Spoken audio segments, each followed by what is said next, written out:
পুরো নাম অলিউল হক রুমি। ছোট পর্দায় মূলত বরিশালের ভাষায় অভিনয় করে জনপ্রিয়তার তুঙ্গে উঠেছিলেন।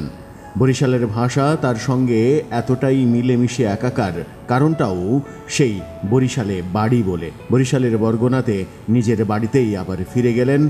না ফেরার দেশে ফিরেছেন আজই ভোর ৩টা ৫৮। রাজধানীর ইবনে সিনা হাসপাতালে এই জনপ্রিয় মজার অভিনেতা না ফেরার দেশে চলে যান।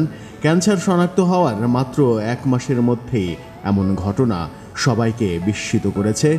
সাংস্কৃতিক অঙ্গনে, বিশেষ করে টেলিভিশন ইন্ডাস্ট্রিতে শোকের ছায়া নেমে এসেছে। আমার জন্মদিনের প্রথম যে ফোনটা আসতো সেটা আপনার ফোন, সেই কলটা আর আসবে না। সাব্বিরের সঙ্গে অভিমান কে করবে রুমি ভাই, ক্ষমা করবেন ভাই।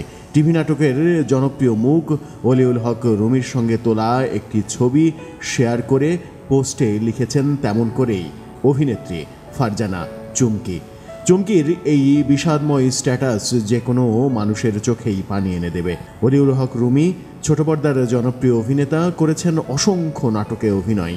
বিশেষ করে বরিশালের ভাষা তাকে জনপ্রিয়তার তুঙ্গে নিয়ে গেছে। ঢাকায় প্রথম জানাজা শেষে তার মরদেহ বরগুনার উদ্দেশ্যে রওনা দিয়েছে। সেখানেই তার দ্বিতীয় জানাজা শেষে মায়ের কবরের পাশে দাফন করা হবে।